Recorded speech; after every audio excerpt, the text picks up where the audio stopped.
नमस्कार विद्यार्थी मित्रांनो आणि शिक्षक मित्रांनो, हा व्हिडिओ खूप महत्त्वाचा असणार, शेवटपर्यंत बघा. या व्हिडिओमध्ये तुम्हाला मी सांगणार आहे की परीक्षेचं माध्यम कोणतं निवडावा, माध्यमानुसार तुम्हाला भाषा विषय कोणते येणार आहे, इंग्लिश विषय तुम्हाला नको असेल तर तुम्हाला कोणते भाषा विषय निवडता येणार आहे, ते कसे निवडावे आणि आत्तापासून अभ्यास करताना त्या विषयांचा अभ्यास करावा की नाही. त्याचबरोबर तुम्हाला भविष्यात काही अडचण येईल का, पाठीमागचा अनुभव काय, 2025ला ज्या विद्यार्थ्यांनी टीईटी दिली त्यांचा अनुभव काय, त्या पूर्ण प्रोसेसमध्ये मी पण होतो, 2022च्या पण प्रोसेसमध्ये मी होतो. सो या सगळ्या गोष्टींचा संदर्भ मी तुम्हाला विथ प्रूफ दाखवतो. फॉर्म कसा भरला होता आणि विषय आराखडा काय ते पण मी दाखवतो. या सगळ्या प्रश्नांची उत्तरं तुम्हाला इथे मी देणार. सो हा व्हिडिओ व्यवस्थित शेवटपर्यंत बघा. प्रत्येक प्रश्नाचं उत्तर तुम्हाला ह्या व्हिडिओमध्ये मिळणार आहे आणि विशेष तुम्हाला उत्तर मिळाल्यानंतर तुमच्या सगळ्या मित्रांना पण हा व्हिडिओ शेअर करा, कारण बरेच जण आमच्या टीमला कॉल करताय. खूप जास्त कॉल आहे, कॉल उचलले जात नाहीये, कॉलर रिप्लाय देणं सुद्धा उशीर होऊन जातोय. त्यामुळे असं होऊ शकतं, तुम्ही नाराज होऊ शकता. सो हे व्हिडिओ घेण्याचा उद्देशच तो असतो की या गोष्टींसाठी हे व्हिडिओ तुम्ही लवकरात लवकर इतरांना शेअर करा, स्टेटसला तुमच्या ठेवा, ते बघतील आणि त्यांना पण ह्या विषयांचं उत्तर मिळेल. अजून दुसरं की तुम्हाला जर इग्नाइटमध्ये ऍडमिशन घ्यायचं असेल तर बॅचेस तर ओपन झालेले आहेत. दोन प्रकारच्या बॅचेस आहे. 1 एप्रिल पासून नवीन लाईव्ह प्लस रेकॉर्ड बॅच चालू होते, ज्याचं नाव आहे द्रोणा बॅच 10.0. 10वी बॅच आपण घेतोय. 9 बॅच पर्यंत शिकवणारी पूर्ण टीम ऍज इट इज तुम्हाला ह्या बॅच मधून शिकवणार आहे. सेपरेट बॅचेस, पेपर 1, पेपर 2 आणि पेपर 1+2 ची पण बॅच सेपरेट आहे. तुम्हाला ह्या बॅच मध्ये विथ बुक किट आणि बॅग घरपोच मिळणार आहे. आता हे बॅग आणि बुक किट मिळायला थोडासा उशीर होतो, कारण ऑनलाईन सेक्शन आहे, खूप मोठ्या प्रमाणात ही मागणी आहे. थोडाफार इकडे तिकडे उशीर होणार आहे, थोडं तुम्ही पण ऍडजस्ट करा, कारण खूप जास्त मागणी आहे. आणि ह्या बॅच मध्ये तुम्हाला बुक किट आणि बॅग अवेलेबल नाहीये. तुम्हाला ही बुक किट बॅग हवी असेल ही बॅच जॉईन करा, अदरवाईज तुम्ही ही बॅच जॉईन करा. दोन्ही बॅचेसचे फीचर सारखे, ज्यामध्ये 5,000+ विद्यार्थ्यांचा रिझल्ट देणारी टीम तुम्हाला शिकवणार आहे. पीडीएफ स्वरूपात त्या नोट्स आहे. डेली तुम्हाला इथे पीपीटी आणि पीडीएफ स्वरूपात नोट्स आहे. टेस्ट सिरीज टॉपिक नुसार, सब्जेक्ट नुसार आणि full length test series available आहे. तुम्हाला टेस्ट सिरीज हवं तितके वेळेस पाहता येणार आहे. लेक्चर सुद्धा तुमच्या वेळेत शिक्षकांसाठी बनलेली खरं म्हणजे बॅच आहे, हवं तेव्हा तुम्ही पाहू शकता. सो अशा बॅचेस अवेलेबल आहे. कॉल करायची गरज नाही, खाली डिस्क्रिप्शन मध्ये ऍप आणि बॅचची लिंक आहे. ऍपवर जा, ऍप डाउनलोड करा, तुमचं रजिस्ट्रेशन करा, ओटीपी येतो, ओटीपी टाका, शिक्षक भरतीचा कॅटेगरी निवडा, त्याच्यामध्ये टीईटीची बॅच असेल, तुम्हाला जी बॅच तुम्हाला हवी आहे ती बॅच तुम्ही लगेच जॉईन करा. बाय नाव करा, पैसे कुठेही जात नाही तुमचे, काळजी करू नका. इग्नाइट अकॅडमीकडेच तुमचे पैसे जाणार आहे, काळजी करू नका, अजिबात लोड घेऊ नका. बॅच जॉईन केली की लगेच तुम्हाला पुढच्या अर्ध्या तासामध्ये तुम्हाला बॅच लगेच बघायला मिळणार आहे आणि तिथेच तुम्हाला लाईव्ह सेक्शन मध्ये शेड्यूल पण दिसतं की लेक्चर कधी कधी असणार आहे. अरे लेक्चर झालेले लेक्चर कुठे, लगेच शेजारी कंटेंट नावाचा ऑप्शन आहे, रेकॉर्ड नावाचा ऑप्शन आहे, तुम्हाला रेकॉर्डेड लेक्चर पण बघतात. प्रॉपर बनलेले फोल्डर नुसार बनलेले तुम्ही बघू शकता. सो त्याची काळजी करू नका, युजर फ्रेंडली आहे. चला तर मुख्य मुद्द्याकडे मी घेऊन जातो. आता बघा, पहिला प्रश्न नीट लक्षात द्या. आता सपोज तुम्ही क्वेश्चन पेपर बघा, जेव्हा तुम्हाला फॉर्म भरायचा ना, फॉर्म भरण्याचा व्हिडिओ मी तुम्हाला घेलच, काळजी करू नका. माध्यम तुम्ही जेव्हा हिंदी निवडतात बघा, क्वेश्चन पेपरचं माध्यम जेव्हा तुम्ही हिंदी निवडतात तेव्हा भाषा पेपर कोणते येतात, तर भाषा पेपर 2 येणार आहे तुम्हाला बघा. इनबिल्ड आहे हा, ज्याला आपण म्हणूया इनबिल्ड आहे, हा हिंदी इथे तुम्हाला येणार आहे. यात तुम्हाला चॉईस असणार आहे का, नाही. आणि दुसरा जो पेपर असणार आहे तुम्हाला मराठी किंवा इंग्रजी, या दोघांपैकी एक तुम्हाला चॉईस असणार आहे. दोघांपैकी एक तुम्हाला इथे निवडायचं. लक्षात आलं तुम्हाला आता? हा, हे झालं माध्यम हिंदी निवडलं असं येतं. मग तिसरा प्रश्न आहे की सर, भाषा विषय सोडून उरलेले विषयाचे प्रश्न कोणत्या भाषेत येतील, तर सर्व उरलेले कोणते पेपर 1 मध्ये तुम्हाला बालमानसशास्त्र असेल, गणित असेल आणि परिसर अभ्यास असेल, हे सगळे विषय, किंवा पेपर 2 चे भाषा विषय सोडले तर गणित विज्ञान किंवा सामाजिकशास्त्र आणि बालमानसशास्त्र हे विषय कोणत्या भाषेमध्ये येतील, तर हे सगळे विषय तुम्हाला, उरलेले सगळे विषय तुम्हाला जे प्रश्न येतील ते तुम्हाला मराठी आणि इंग्लिश मध्येच येणार आहे. मराठी प्लस इंग्रजी ह्या दोनच भाषेमध्ये येणार आहे, काळजी करू नका, हिंदीमध्ये येणार नाही. हा झाला पहिला मुद्दा. दुसरा मुद्दा बघा, दुसरा मुद्दा, जर मी मराठी माध्यम निवडलं तर भाषेचे पेपर कोणते येणार तुम्हाला, 2. पहिला असेल तुमचा मराठी भाषेचा पहिला पेपर, बरोबर की नाही. हे भाषेचे पेपर मी इथे लिहितोय, भाषेचे पेपर आहे. भाषा फर्स्ट हिंदी, इथे मराठी, आणि दुसरा आहे भाषा सेकंड इंग्रजी येणार आहे. ओके. आणि परत प्रश्न आहे की इतर विषय कोणत्या माध्यमामध्ये असेल, तर इतर विषय तुम्हाला मराठी प्लस इंग्रजी माध्यम मध्ये येणार आहे. कोणताही प्रश्न वाचून तुम्ही उत्तर देऊ शकता. झाले 2 प्रश्न. आता परत तुमचा असा प्रश्न आहे, सर मला इंग्लिश विषय नकोय, सर मी काय करू सांगा ना, इंग्लिश मला अवघड जातोय, काय करू सांगा ना. मग तुम्हाला दिलं ना मी हिंदी आणि मराठी घेऊ शकता तुम्ही, हे दोघं. इथे बघा, फक्त काय करायचं, तुम्हाला माध्यम हिंदी निवडायचं. मग परत प्रश्न तो, तर माध्यम हिंदी निवडलं तर भविष्यात अडचण येईल का, अजिबात नाही. क्वालिफाईंग एक्झाम आहे, अजिबात अडचण नाही असं त्यांनी नोटिफिकेशन मध्ये पण सांगितलेलं आहे. सो तुम्ही चॉईस आहे, तुम्हाला कोणतेही माध्यम निवडून कोणतीही भाषा तुम्ही घेऊ शकता. फक्त एकच अडचण आहे, माध्यमची अडचण तुम्हाला वाटते ना, माध्यम हिंदी घेतलं तर सगळे प्रश्न हिंदीमध्ये येतील का? नाही, मराठी इंग्लिशमध्ये येतील. तुम्हाला विथ प्रूफ दाखवतो, त्यांचं नोटिफिकेशन दाखवतो तुम्हाला मी. चला नोटिफिकेशन दाखवतो. आता परत एक प्रश्न आहे की सर माध्यम मी जर इंग्लिश घेतलं तर भाषेचे पेपर कोणते येतील? तर भाषेचा पहिला पेपर जो असेल ना तुम्हाला इंग्रजी असेल, आणि भाषेचा दुसरा पेपर हा मराठी. याला ऑप्शन नाहीच आहे बघा, मराठीच असणार आहे. इथे पण मी तुम्हाला तेच सांगितलं, मराठी घेतलं तर मराठी इंग्लिश येणार आहे, इंग्लिश घेतलं तर इंग्लिश मराठी. म्हणजे थोड्यात काय फरक आहे? यात फरक एवढाच आहे की माध्यम तुम्ही जेव्हा निवडतात ना, तो विषय तुमचा भाषेचा पहिला पेपर असतो बघा. इथे इंग्रजी निवडलं, इंग्रजी पहिला. इथे तुम्ही मराठी निवडलं, मराठी पहिला. इथे हिंदी निवडलं, हिंदी पहिला. आणि दोघांमध्ये ना मग काय फरक पडणार सर? सारखंच होणार ना. मराठी घेऊन मराठी इंग्लिश घेतलं काय, इंग्लिश घेऊन मराठी इंग्रजी मराठी घेतलं काय, सारखंच पडतं ना. नाही, इथे पहिल्या भाषेचा पेपर जो असतो ना तो दुसऱ्या भाषेच्या पेपरपेक्षा थोडीशी काठीण्य पातळी जास्त असते. तुम्ही माध्यम जेव्हा निवडतात ना तर पेपर सेंटरची मानसिकता अशी असते की या उमेदवाराला हा विषय सोपा जातो म्हणून त्या विषयामध्ये डेप्थ पर्यंत ते प्रश्न विचारतात. एवढाच फरक आहे, बाकी काही फरक नाहीये.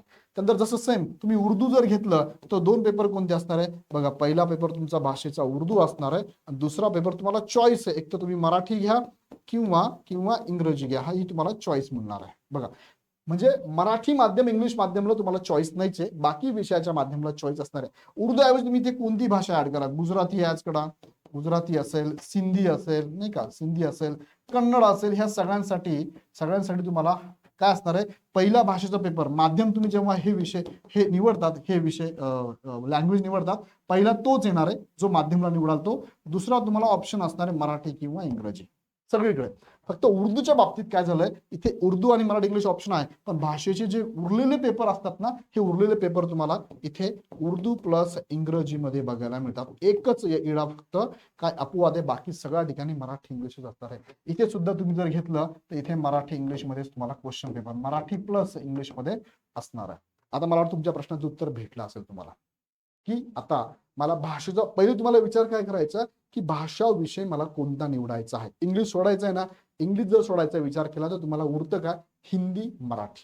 आता तुम्ही भाषिक लेवलचा विचार करत असाल, तुम्हाला जमतंय गुजरात हिंदी तर तुम्ही घेऊ शकता, पण आपल्याकडे जनरली काय मग हिंदी आणि मराठी तुम्ही घेऊ शकता. मग आतापासून अभ्यास करताना त्याच भाषेचा अभ्यास करा, नाही तर करत चढ इंग्लिश इंग्लिश आणि पेपरला फॉर्म भरताना तुम्ही फॉर्म भराल हिंदी इंग्लिश, आपलं हिंदी मराठी. आता इंग्लिशचा अभ्यास करायचा आणि हिंदी मराठीचा द्यायचा, असं करू नका. आतापासून ठरवून घ्या. ओके, मग आता पुढचा प्रश्न बघा, हे विथ प्रूफ आहे तुम्हाला विथ प्रूफ तुम्हाला डायरेक्ट एमएससीच्या वेबसाईटला घेऊन जाऊ का मी तुम्हाला? चल ते पण दाखवतो बघा. तुम्ही जर वेबसाईटला गेलात ना, इथे बघा वेबसाईट आहे. तुम्हाला माझं म्हणजे अगदी प्रूफ दाखवायचं म्हटलं तर बघा, एमपीएससी वेबसाईटला सॉरी एमएससीच्या वेबसाईटला तुम्ही जर गेलात ना तर इथे महाटीटी पण आहे, तिकडे पण घेऊन जातो.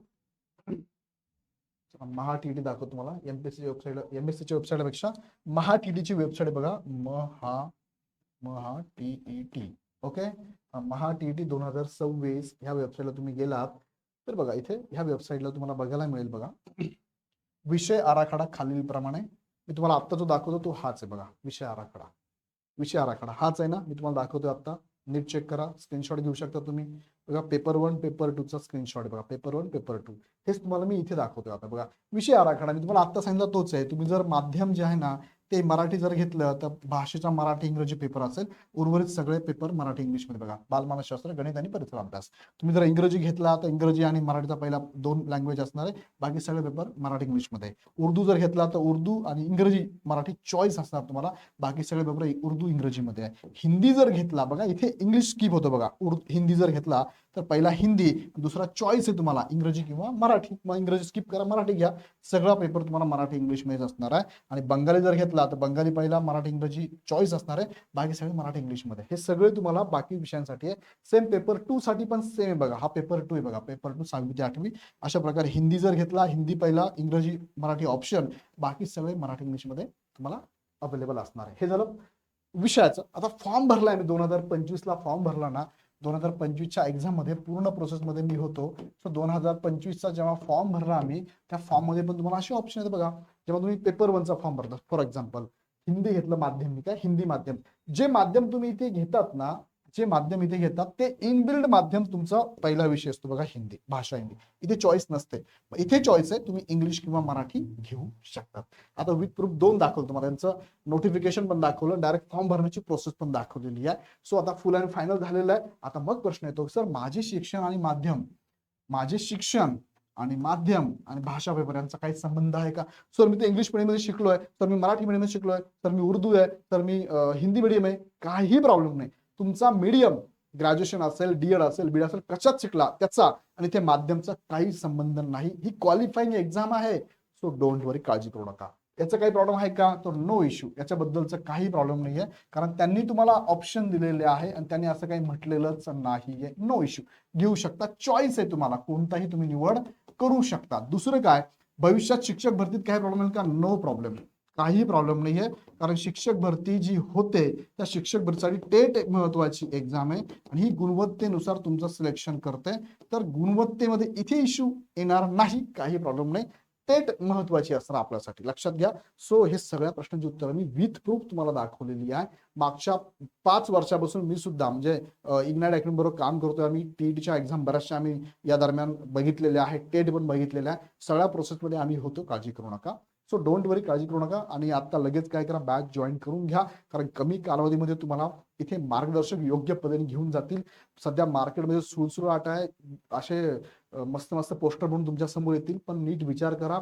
हमी आणि गॅरंटी कोणी देऊ शकत नाही. जर तुम्ही एफर्ट घेणार असाल, आम्ही तुम्हाला जर प्रॉपर देत असू, क्वालिटी असेल, अनुभव असेल, तर नक्की जॉईन करा. जॉईन करण्यासाठी कॉल पण करायची गरज नाही. खाली डिस्क्रिप्शनमध्ये ॲपची लिंक दिली, डायरेक्ट ॲपवर जाऊन डायरेक्ट परचेस करा.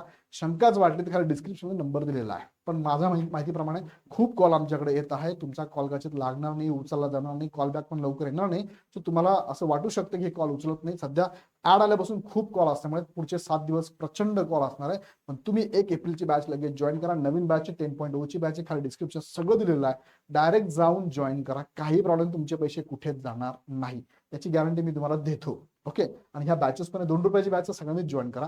यामध्ये ना टीटीचा अभ्यास करण्यासाठी काय काय महत्वाचं आहे, काय काय गरजेचं आहे, ते सगळं या बॅचमध्ये आम्ही सांगितलेलं आहे. ते नक्की जॉईन करा. 2 रुपयाची बॅच आहे. सेपरेट विषयानुसार पण बॅच अवेलेबल आहे. आणि नवीन पुस्तकं मार्केटमध्ये बघा 2026 ची आवृत्ती आलेली आहे. मागच्या एक्झामचं पूर्ण डिटेल्स त्यामध्ये पण घेतलेलं आहे. लगेच हे पुस्तक तुम्ही नक्की घ्या. सक्सेस मॅटर्स पुस्तक सगळ्यांकडे असलंच पाहिजे, ज्यामध्ये PYQ आहे. सो जवळच्या बुक स्टोर असेल, अमेझॉन असेल किंवा ॲपवरनं पण तुम्ही परचेस करू शकता. डिस्काउंट ऑफर पण चालू आहे.